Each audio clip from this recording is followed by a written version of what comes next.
jangan sampai ngelakuin fraud ya. Jangan selama nggak fraud Mm-mm. kan apa namanya risikonya kan cuma ditolak atau nggak paling dimarahin ya. Ya udah pede aja datang ke klien gitu. Gitu sih paling Ji. Apa namanya kiat-kiat yang bisa gue sampaikan. Jadi pertama itu mapping, kedua apa namanya sampai lupa gue tadi yang kedua apa tuh ya. Yang kedua ya yang ketiga udah nothing tulus. Yang kedua mapping ya. Iya, iya. Nah, ini kebetulan tadi kan lu ngebahas tentang berproses dalam artian sekarang itu kita harus lebih mengerti kondisi Mm-mm. market, kondisi pasar, karena kan kita sebagai sekuritas, sebagai brokernya, sebagai account Ya. officer harus ngerti nih. Ini kebetulan juga ada yang tanya, underscore y.google. Hmm? Nah, Bang Prima, buku tentang investasi yang terakhir dibaca itu apa nih? Share dong, Bang. Karena ya kita sebagai account officer kan juga harus selalu memberikan ilmu ya, Betul. nggak cuma informasi doang kan kepada klien kita. Lu terakhir kali baca buku tentang Ini gue investasi, baca buku apa, ya Bang? udah ya udahlah ya, gue cerita aja ya. Ini gue terus terang buku investasi yang terakhir gue baca ini, gue terus terang gue lagi ngambil CSA ini Ji, Certified Securities Analyst. Jadi Oke, kalau ditanya buku terakhir apa yang dibaca ya buku itu. Karena apa namanya? buku pelajaran ya. Karena kayaknya akhir-akhir ini baca buku itu terus. Cuman kalau kalau kalau apa Oh, namanya ya. kalau awal-awal ya gue di pasar modal itu kan terus terang knowledge gue masih gitu-gitu aja. Buka buku yang berat-berat pun juga males, apalagi kayak baca apa namanya yang punya Benjamin Graham tuh, Intelligent Investor itu kan kayak udah males banget ya baca gituan. Jadi Ya. awal-awalnya itu gue baca bukunya ya itu punyanya si Ryan Filbert kalau gue sih awal-awal dulu. Nggak tau kalau lu bacaan lu apa di Oke, oke. pas awal-awal di. Gue kalau baca buku yang tentang dalam tanda kutip tentang apa namanya motivasi di investasi ya gue udah nggak baca udah lama banget karena memang sekarang ini gue lebih banyak waktu gue habisin buat baca apa namanya buku-buku yang kecenderungan mungkin sama kayak lu ya buku-buku pelajaran finansial karena memang karena kemarin juga kebetulan masalah yang Goto baru IPO di tempat kita kan gue sebagai Betul. investment specialist kan harus tahu banget nih kayak dari perusahaan gimana ke depannya gimana cara menghitung valuasi dan lain sebagainya gimana jadi kebetulan gue juga baca buku-buku pelajaran kuliah gue lagi bahkan karena ya ternyata itu relate nih karena gue ada pelajaran financial juga gue ada pelajaran accounting juga itu sangat-sangat relate dan membantu kita nih jadi mungkin buat teman-teman yang sekarang lagi kuliah atau kemarin sempat kuliah di jurusan ekonomi atau manajemen atau bahkan akuntansi mungkin bisa nih dibaca-baca lagi buku-buku akuntansinya itu karena memang sangat-sangat relate ya kayak misalkan cara ngitung valuasi, ngitung PI, PBV kenapa Kom itu lebih cocok pakai PBV sedangkan perbankan nggak bisa dan lain sebagainya itu mungkin memang sangat-sangat dibutuhkan gitu loh. Nah kebetulan gue ada pertanyaan yang menurut gue ini agak out of topic juga ya Prim ya. Tapi lu di sekarang nih menjadi seorang branch manager di Kota Semarang, kira-kira dalam kurun waktu let's say sekarang 2022, 2024, 2025 deh. Lu ada bayangan nggak sih kira-kira ke depan mau bagaimana nih? Apakah Semarang lu perbesar lagi atau lu ada keinginan untuk malah naik lagi nih? Menurut lu gimana nih, Brim? Kalau lu dalam kurun waktu sampai tahun Ya kalau gue 2024 deh. sampai 2024 ini udah pasti Semarang pasti akan gede lagi ya, sangat-sangat gede kayaknya sih. Karena gue mikir gini, gue tuh dikasih cabang ini pertama kali itu tanpa adanya tim. Jadi semuanya tim tuh gue harus cari sendiri dari nol ya. Apa namanya? Ya mungkin dalam 3 sampai 6 bulan itu berat banget ya. Berat banget ini di awal kan. Karena apa namanya? Ya tim gue masih baru. Tapi ternyata setelah berproses ya gue kan di Semarang tuh bulan April kan 2021. Sekarang udah bulan Mei ya setahun ini ya puji Tuhan alhamdulillah kita udah achieve nih untuk apa namanya di sekarang kuartal 1 ya berarti ya. Kuartal 1 ini udah 67% dari pencapaian equity-nya. Jadi apa namanya? Ya gue berharap ini skornya bisa akan lebih tinggi lagi baik di equity maupun di Oh, AUM-nya dan transaksi obligasinya gitu. Nah, kalau ditanya kan kadang-kadang kayaknya cuman klise ya ngomong kayak cuman sekedar besar gitu ya, cabangnya besar gitu ya. Ya kayaknya klise ya. iya betul. Sebenarnya kalau gue cek angka penetrasi untuk pasar modal di Jawa Tengah ini masih nggak begitu tinggi lah. Justru malah lebih besaran di apa namanya Jawa Barat ya. Nah, untuk kedepannya gue nggak akan cuman Oke, gedein di cabang ini aja, tapi untuk penetrasi apa namanya literasi pasar modalnya ini juga akan gue naikin. That's why dari awal gue selalu align sama tujuannya IDX, dan untuk apa namanya seminar-seminar dan lain-lain. Nah, gue sering banget tuh bikin sama IDX karena kebetulan tujuannya juga align sama mereka. Kalaupun apa namanya nama Trimegah udah oke gitu ya di Jawa Tengah, otomatis nanti ya klien ratusan udah pasti akan datang dengan sendirinya gitu loh, bahkan ribuan gitu kan. Ya kalau menurut gue ya itu sih, maksudnya gue nggak cuman pengen jadi besar, tapi gue juga pengen naikin literasi pasar modal di Jawa Tengah juga gitu. oke. Jadi mungkin itu ya ke depannya. Nah, ini kebetulan juga ada yang tanya nih. Ini fans salah satu Ya fans berat Abdullah, kita nih, apa tuh? Abdullah nih. Dia nanya suka dukanya untuk menjadi Lo bagian di lo apa pasar gue dulu modal. nih? Tapi Lo kalau apa gue misalkan dulu kita nih? ngomongin eh, kalau misalkan kita ngomongin dari sisi kalau 2021 pasti susah. Kalau misalkan ngomong dari sisi marketnya mungkin orang sama semua ya. Dalam artian ibaratnya di tahun 2018 kita nyayur nih, kita sebagai broker order banyak, tapi di tahun 2020 2021 ketika marketnya ambles kita merasa menderita. Ini lebih ke mungkin lucunya lebih ke personal aja kali ya. Yang lucu-lucunya apa nih, karena gue dulu waktu sebagai broker, gue sebagai gue ini kan bahas di awal ya, gue pernah ada di cabang Pekanbaru. Di cabang Pekan itu gue bener-bener gak ngerti apa-apa, dalam artian gue usah culture sama orang-orang Pekanbaru, karena kan gue orang asli dari Jawa Timur, gue bahasanya sangat-sangat medok, bahkan sampai sekarang mungkin teman-teman masih masih nggak ya, ini bahasanya si Aji kok agak medok banget gitu, karena ya memang gue basic dari Jawa, gue dari lahir sampai gede di Jawa, di situ kerja di Jakarta, dilempar ke Pekanbaru, di mana gue belum pernah mengingatkan itu. Yang lucu adalah di Pekanbaru ini memang orangnya itu ya mungkin kata orang Sumatera Ya, ya, orang Sumatera kan orangnya tegas-tegas nih, dalam artian kalau input order buy, input order sell, mereka itu bisa kayak kesannya kayak marahin kita. Haji, tiba-tiba telepon, Haji, beli saham ini mah. Waktu itu gue 1 bulan pertama itu gue jujur, karena memang culture-nya itu sangat-sangat berbeda, dan akhirnya di beberapa bulan setelah gue di Pekanbaru, stres gue makin banyak, akhirnya gue beberapa kali trading error. Jadi di orang yang sama, salah satu klien gue, kayaknya yang gue kliennya kenal ini tuh trading, kliennya gue nih kayaknya. beberapa kali trading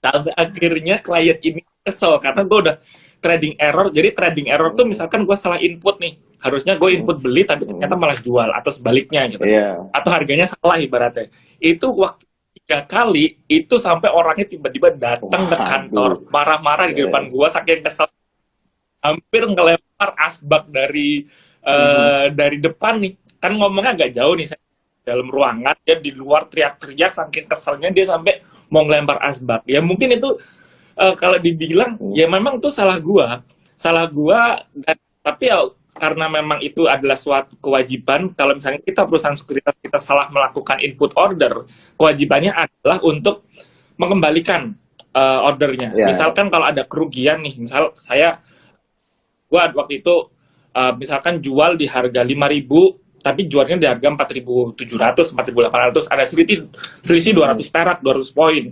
Nah, selisihnya ini mau nggak mau Iya, iya. harus gua ganti kan, karena permintaan itu untuk menjual di angka 5.000. Nah, itu ya kebetulan untungnya bisa dibayarkan, dan tapi tetap aja yang namanya klien retail kesel yang harusnya bisa dapat harganya lebih bagus. Nah, itu menurut gue itu adalah salah satu pengalaman yang sangat-sangat berharga, dalam artian bisa gue ambil kesimpulan adalah ketika kita bekerja under pressure sebagaimanapun, tetap yang namanya fokus itu harus sangat-sangat diperlukan ternyata, karena memang kalau ya kalau misalkan duit kita sendiri nggak apa-apa, kalau misalkan rugi kita 2 juta nggak apa-apa, kalau ternyata ruginya udah puluhan juta kan ada juga tuh yang pening ratusan juga tuh, kepala ada kita tuh. kan ibarat. Pernah tuh. Nah, itu mungkin dari gua. Kalau dari lu gimana pengalaman yang lucu-lucu lah di dunia Pengalaman pasar yang modal? lucu-lucu ya, sebenarnya kayaknya setiap hari itu hampir lucu, Ji. Kalau kalau kita apa namanya kerja sebagai broker gitu ya, setiap hari ada aja gitu kan. Yang apa namanya, ya ini ada salah satu klien lah yang tiba-tiba habis katakanlah habis ngobrol panjang lebar gitu, tapi dia justru malah nggak transaksi, bahkan sampai ada yang numpang mandi di kantor juga ada, Ji. Itu tuh ada, oh ternyata setelah apa namanya, setelah ngobrol-ngobrol, setelah dieksplor gitu ya, oh ternyata kliennya emang lagi nungguin apa namanya anaknya pulang sekolah gitu, jadi dia gabut, terus dia nongkrong tuh di Trimega ya kan, sampai numpang mandi loh, bayangin. Itu terus apalagi ya, ya pengalaman yang kayak lu gitu gue juga pernah, cuman ya puji Tuhan alhamdulillah nggak pernah gue dilempar asu.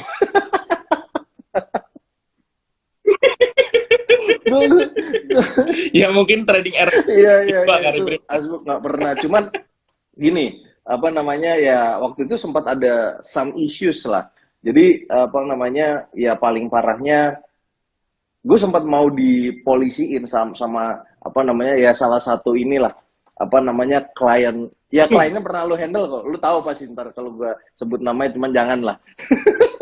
Ya ada kok, jadi apa namanya ya PC-nya dia itu kesebar. Jadi dia punya kenapa? Kok bisa iya, trade confirmation jadi kan? dianya itu kan setiap apa namanya setiap transaksi itu kan kita dapat email ya Ji ya. Nah dia itu salah forward. Betul. Salah forward ke apa namanya, gue nggak tahu dia punya tim investor relation atau gimana gitu, jadi publik apa namanya tim publikasinya itu yang mungkin nggak benar gitu Ji, dan apa namanya gue pada saat itu sampai apa namanya 3 hari 4 hari itu gue kayak nggak bisa tidur gitu, gara-gara gara-gara ada transaksi itu, dan ya udah itu gue deg-degan 3 hari 4 hari gue nggak bisa tidur tuh karena diancam kayak gitu. Jadi apa namanya ya mungkin pengalaman-pengalaman kayak gitu bisa kejadian di kita mungkin ya setiap hari ya, cuman ya udahlah, selama gue percaya sih selama prosesnya bener, selama kita tetap apa namanya comply, ya kita pasti akan survive aja kok, selama nggak ada fraud, intinya sih gitu. Oke, nah ini mungkin kan kita juga udah cukup lama nih kita ngobrol di sini. Gue mau tanya mungkin yang terakhir nih, kan kalau kita lihat ngomongin sedikit lebih serius ya, ngomongin market dikit. Gue pengen tahu tuh di apa namanya kondisi seperti sekarang kan, walaupun memang kalau kita ngomongin IHSG tadi juga tutupannya bagus, tapi naik itu cuman didukung murni karena gotonya aja, walaupun memang investor udah mulai net buy, tapi net buy-nya juga masih belum masif. Menurut lu gimana strategi lu mungkin buat yang trading buat 1 minggu dan bahkan yang buat investasi jangka panjang, kan lu tadi bilang mapping nih, jadi dibeda-bedakan. Menurut lu sendiri strategi yang pas buat seorang trader dan juga para investor jangka panjang itu bagaimana? Kalau sekarang ini ya gue orang yang sebenarnya nggak believe ya kalau misalnya market timing adalah strategi yang tepat untuk trading. Gue sih sebenarnya nggak terlalu believe itu ya Ji ya. Gue nggak terlalu believe market timing, tapi gue believe di diversifikasi sih, sama apa namanya cara membeli dengan dollar cost averaging gitu loh. Nah gue itu nggak suka istilahnya gue akan nebak-nebak nih, oh ini bakalan naik nih gini, karena terus terang ya mungkin di tahun apa namanya 2021 ya 2020 akhir mungkin ya, itu mungkin market timing itu akurasinya cukup tinggi ya, cuman kalau akhir-akhir ini kayaknya market susah banget ditebak loh, nggak ada yang expect kan tiba-tiba itu ada perang Rusia Ukraina, inflasinya setinggi itu kan kayak gue sama sekali nggak bisa expect gitu, jadi memang kiat-kiatnya kalau dari gue sih paling balik lagi manage manage portofolio dengan baik. Kalau bisa teman-teman terapin apa namanya core and satellite. Jadi core tuh teman-teman tentuin intinya mau di saham apa, satellite-nya untuk kickersnya di saham apa. Terus habis itu apa namanya masuk aja secara bertahap. Karena di setiap siklus market itu pasti ada Oh, opportunity sih. Jadi apa namanya gue nggak akan terlalu ngegaspol, tetap sedia cash sampai mungkin nanti kalau marketnya benar-benar udah stable, semua berita udah terprice in, baru gue akan full power sih gitu. Kalau lu gimana? oke. Ya, gue mungkin setuju sama lu ya kalau misalkan ngomongin Hmm. market timing, kalau misalkan gue bisa tahu nih kapan harga low-nya di mana dan harga di mana, gue nggak bakal jadi broker. Gue bakal bikin rumah gue, bakal gadain mobil gue karena tahu kan misalkan rendahnya di sini, berarti gue harus jualnya di sini.